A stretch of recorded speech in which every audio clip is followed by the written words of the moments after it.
देहरादून, जैसे कि देहरादून का नाम है, नाम का पहला शब्द है डेरा। तो डेरा से हमें पता चलता है कि देहरादून एक कैंप था।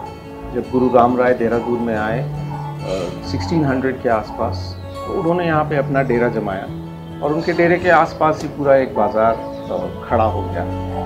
तो देहरादून आज भी काफ़ी कुछ वैसा ही है।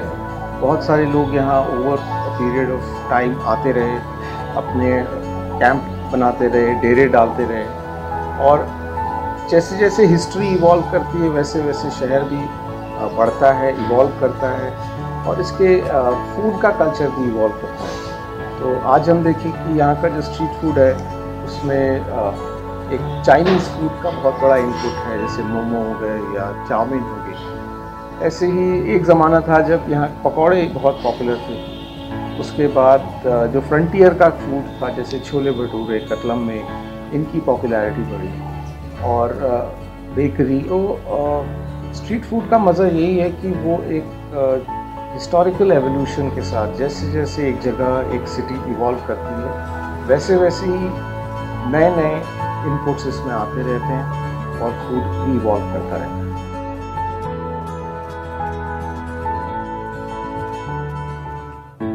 मेरा नाम लोकेश ओवी है और वैसे मैं एंथ्रोपोलॉजिस्ट हूँ।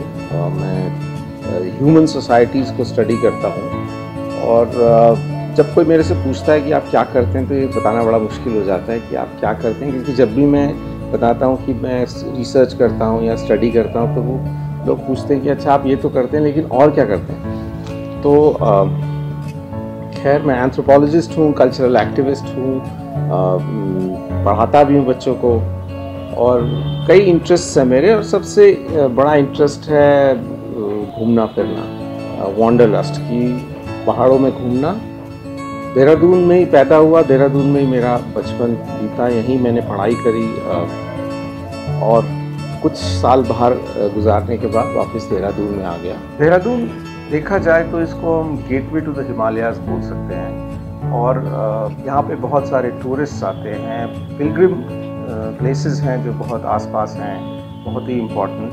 तो पिलग्रिम्स भी पूरे देश से यहाँ पे आते हैं, इसलिए यहाँ पे खाने की भी अलग अलग जायके, अलग अलग वैरायटीज़ मिल जाती हैं। और इसमें से मुझे लगता है कि साउथ इंडियन फूड की भी देहरादून में एक बहुत पुरानी हिस्ट्री है। पलटन बाज़ार में एक लक्ष्मी रेस्टोरेंट था, वहाँ से तो आज भी आप गुजरें तो साउथ इंडियन खाने की महक आपके नाक में आएगी। परेड ग्राउंड के कोने में तो जो साउथ इंडियन फूड का जॉइंट है वो तो पूरे देहरादून ही उसको जानता है, और उसका जायका बहुत ऑथेंटिक है।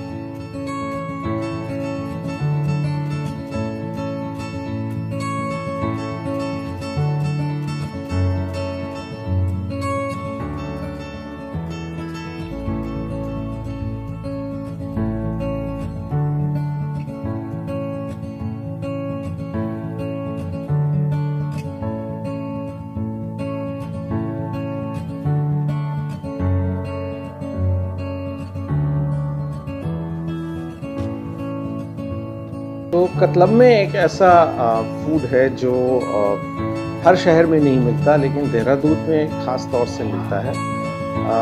कतलम्मा एक तरह की पूरी है, डीप फ्राइड पूरी है, जो कि बहुत ही बड़ी होती है साइज़ में, और ये फ्रंटियर का फूड है, बलूचिस्तान में बहुत पॉपुलर है। कतलम्मे में हमेशा अगर पाकिस्तान में देखा जाए तो एक लाहौरी कतलम्मा होता है और एक बलोची कतलम्मा होता है। तो जो बलोची कतलम्मा है वो फ्राइड होता है, और लाहौरी कतलम्मे में खमीर लगाया जाता है। देहरादून में जो मिलता है वो बलूची है, वो बिल्कुल ऑथेंटिक फ्रंटियर का टेस्ट है, और इसके साथ खाते हैं पिंडी चना।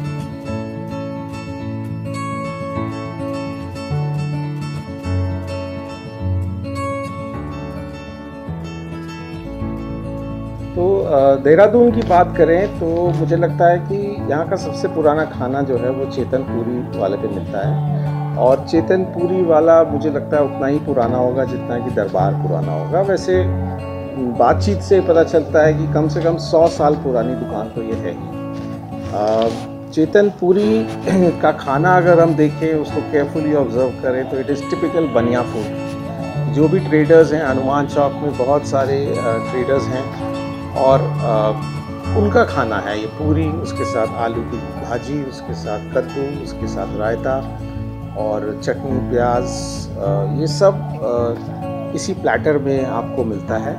और उसके बाद आप चाहें तो गरम गरम गुलाब जामुन, या फिर एक बहुत ही पॉपुलर मिठाई है चेतन की जो कम लोग जानते हैं। लोग पूरी तो जानते हैं, कद्दू और आलू तो जानते हैं, लेकिन ये नहीं जानते कि जो चेतन पूरी पे आटे के लड्डू मिलते हैं। और बहुत सारे लोग खाने के बाद आटे के लड्डू खाना पसंद करते हैं, और ये बहुत न्यूट्रिशियस भी है। तो चेतन पूरी एक ट्रेडर्स का खाना है, और देहरादून में बहुत ही पॉपुलर है। अगर आप 3 बजे के बाद चेतनपुरी जाएं तो शायद आपको कुछ भी खाने को ना मिले, क्योंकि 3 बजे तक उनका स्टॉक एग्जॉस्ट हो जाता है। बन टिक्की की बात करें तो बन टिक्की मुझे लगता है कि देहरादून का एक ख़ास खाना है, एक ख़ास स्नैक है। और इसका एक मेन इंग्रेडिएंट है टिक्की, जो कि चाट से आती है, और चाट मूलतः उत्तर प्रदेश का खाना है। तो देहरादून भी उत्तर प्रदेश का एक पार्ट रहा बहुत साल तक, और वहीं से चाट यहाँ पे आई। और देहरादून में तो चाट के नाम पे एक गली है जिसको वो चाट वाली गली बोलते हैं।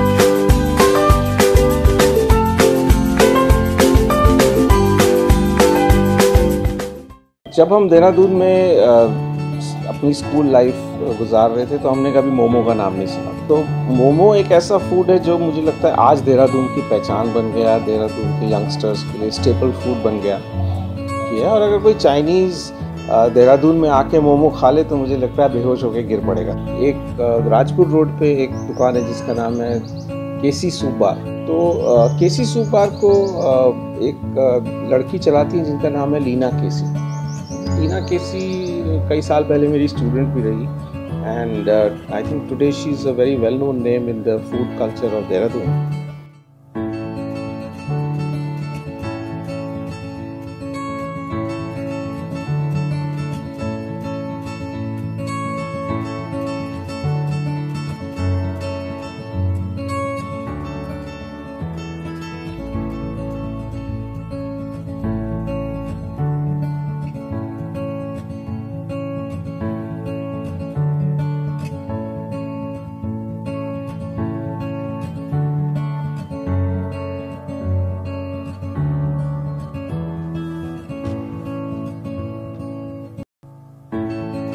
पूरे देश भर में यहाँ की बेकरी बहुत पॉपुलर है। जब भी कोई देहरादून से जाए तो यहाँ के रस्क तो ले जाने ही पड़ते हैं, या पिस्ता बिस्किट्स ले जाने ही पड़ते हैं। और कई एस्टैब्लिशमेंट्स हैं जिन्होंने उस क्वालिटी को रखा है, देहरादून की बेकरी की हेरिटेज को मेंटेन किया है। जैसे सनराइज बेकर्स हो गया।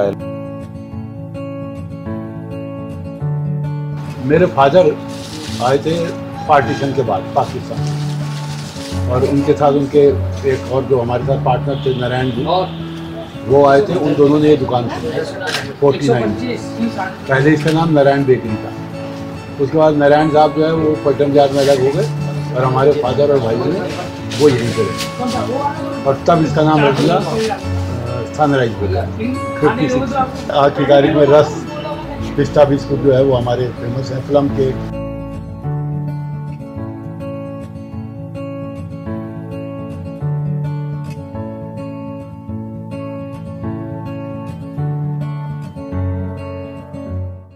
मैं शुरू से ही घुमक्कड़ किस्म का इंसान रहा हूँ, और जितने लोग मेरे आसपास होते हैं उनको भी पकड़ के ले जाता हूँ घूमने फिरने के लिए। 2-3 दिन अगर घर में रह जाऊँ तो मुझे बहुत बेचैनी होती है। तो उसी घुमक्कड़ पने को, उसी वॉन्डरलस्ट को हमने लगता है कि एक्सटेंड कर दिया वॉक्स में। सो बी देयर डून दैट, या जिसको हम शॉर्ट में BTDT भी बोलते हैं, ये एक एफर्ट है, एक प्रयास है देहरादून के लोगों को अपनी हेरिटेज से जोड़ने का। और अगर इसमें खाने को भी जोड़ दिया जाए तो हिस्ट्री अपने आप में बहुत इंटरेस्टिंग बन जाती है। जैसा कि हमने देखा कि हम हर संडे मॉर्निंग को यहाँ पे एक हेरिटेज वॉक करते हैं। कई हेरिटेज वॉक्स बहुत पॉपुलर हैं, उनका टर्नआउट बहुत अच्छा होता है, कुछ में कम लोग आते हैं, लेकिन जब हमने फूड वॉक की बात कही तो उसका एक्साइटमेंट ही अलग था। और फूड वॉक में 100 से ज़्यादा लोग खाने के लिए आ गए। और क्योंकि दुकानें थोड़ा देर से खुलती हैं दिन में, तो हमें अर्ली मॉर्निंग नहीं रख सकते थे उस वॉक को। तो जब मैंने इतने सारे लोगों को देखा तो मुझे लगा कि इतने बड़े बाज़ार में इतने लोग चलेंगे कैसे। लेकिन बहुत ही इंटरेस्टिंग रहा, लोगों ने बहुत ही ध्यान से सुना और हर फूड को चखा।